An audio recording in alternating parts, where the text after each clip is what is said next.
That's Sally, and that's May. Actually, I don't know that. Just made that up. We can all agree that vehicles have become rather expensive, especially crossovers and SUVs. But if you're willing to drive a car, an actual sedan, Kia offers something that might be a little kinder to your wallet. I'm Chris from Auto Academics, and Kia invited us to beautiful Austin, Texas to get a first look and drive of this all-new 2025 Kia K4. What we have here today is an all-new compact sedan that aims to replace Kia's Forte with more room, better tech, and improved driving dynamics. So let's start with the exterior. Yeah, many compact sedans are pretty bland, no thanks to their inherent cost savings. But Kia managed to keep things stylish without breaking the bank. Vertical LED headlights and taillights are at each corner, and the rear door handles are hidden in the C-pillar to help emphasize the fastback proportions. Wheel sizes range from 16 to 18 inches, and overall length is 185.4 inches with a width of 72.8 inches, making this one of the widest of all compact sedans. The conventional trunk has a smart proximity release and provides 14.6 cubic feet of space. And while that's more than a Corolla with the rear seats up, it would be pretty cool if the trunk opened like a hatch, allowing for a bit more. It's got the shape for it, and Kia did let us know that a 5-door is on the horizon. Let's hope it's a wagon. The larger proportions also give you a bit more back seat space with class-leading leg and headroom. The seatbacks can split 60/40, there are USB-C charge ports, and the interior lighting is LED.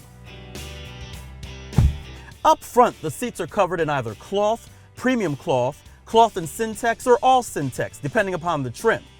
Upper trims have a Syntex steering wheel, and this GT line has a 3-spoke version, which also has paddle shifters. Standard on all trim levels is the 12.3-inch touchscreen display. Built-in navigation is available, but with standard wireless Android Auto and Apple CarPlay, base trims won't be missing much. LX models get a 4-inch instrument display, whereas the other trims get a 12.3-inch version, and all trims are capable of over-the-air updates. More options include Digital Key 2.0 with ultra wideband that allows you to use your smart device or an NFC-enabled card to lock, unlock, and drive the car. And as with other Kias before it, you can share your digital key with others using parameters that you choose. Kia Connect's voice assistant can provide info on various topics, and it's even designed to work in a more conversational way. Top trims are also available with an 8-speaker Harman Kardon stereo, and wireless phone charging is an option too. The standard powertrain consists of a 2-liter inline 4-cylinder engine that makes 147 horsepower and 132 pound-feet of torque. It's mated to an intelligent variable transmission, or CVT, that powers the front wheels. This top-level GT line turbo has a 1.6-liter turbo inline 4-cylinder that makes 190 horsepower and 195 pound-feet of torque. The gears for this are handled by an 8-speed automatic transmission that powers the front wheels. As far as safety is concerned, you get the usual that Kia offers, such as plenty of airbags for your head, shoulders, and knees, as well as pretty much everything else, from forward collision avoidance assist to speed limit assist to lane keeping assist and smart cruise control to rear cross traffic alert. And that's all standard. Evasive steering assist, highway driving assist 2, parking distance warning, and a few other things are available as options. So, when I left downtown Austin, where our hotel was located, the first thing that I noticed was how quiet the interior of this car was. It was very busy this morning, as any urban center is, with a lot of hustling and bustling, and while you could hear all the noises outside of the car, once I got inside the car and closed the door, couldn't hear any of it. Well, couldn't hear that much of it. I bring that up because this is a $20,000 car. Now yes, I am in the GT line turbo, which is the top range trim, but all of the cars for the most part are going to be built the same structurally. So any pothole that I hit or rough road that I was going over, as well as all the other traffic that was outside, the fact that it was considerably muted inside the cabin was a plus. Wind and tire noise are decently muted, and I'm not mad at how the engine sounds either. Out here in the countryside, there is a more grainier texture to the road, so I am getting a lot of low resonance coming in here. But when I was on those other roads in town, I didn't hear any of this. Something else worth noting is the powertrain. Again, this has the 1.6 liter turbo with the 8-speed automatic transmission, and it is a very nice powertrain. When you get on it, it has decent power, and as the turbo spools up, the thrust kicks in even more, which is very nice, especially for a compact sedan. Let off the power, get on the brakes, and those feel pretty good too. They're not super firm, but they have a nice feel, and you know how much I like a good feeling brake pedal. So that's something else that I really like on this first drive.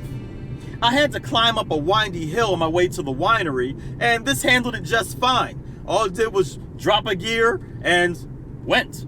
Now, I've got to say that visibility isn't too bad.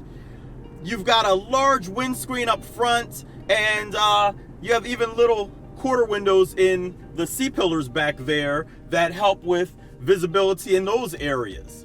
But thanks to the swoopy roofline of this car, which we know can cause some issues, I've talked about it numerous times in other car reviews, the shelf back there, it does sit up kind of high. And so when you look through your rear view mirror, that makes your rear window pretty narrow, the space that you're able to see out of.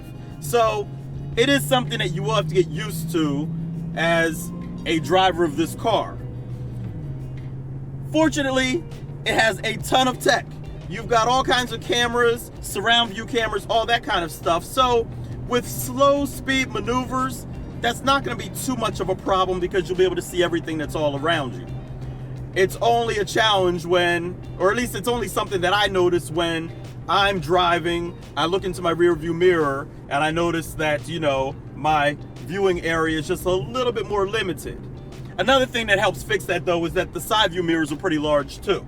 So again, not a problem, just something I've noticed, something that has come to my attention that I know I need to reprogram my brain as I drive this so that I know where I want to look to see what it is that I want to see. Turn left onto Ranch to Market Road 3238. In case you were wondering, the GT Line and GT Line Turbo both have a sportier tuned suspension.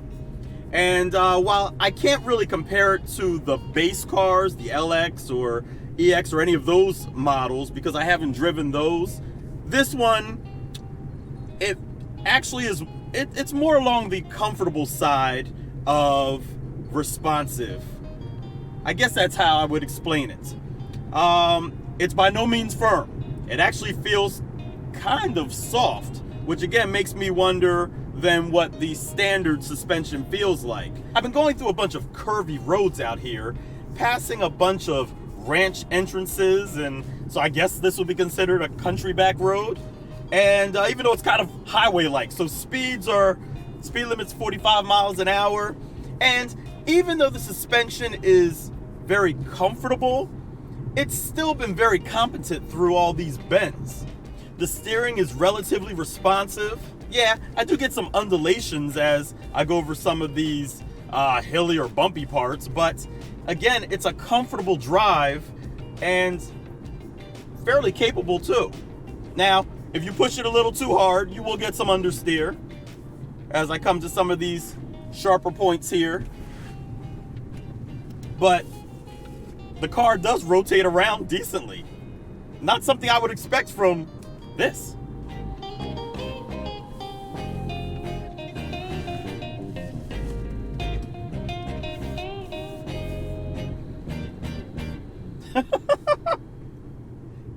Five trims are available, with the base LX starting at $21,990 and this GT Line Turbo starting at $28,090. And all trims are on sale now, with the exception of this GT Line Turbo, which will go on sale in early 2025.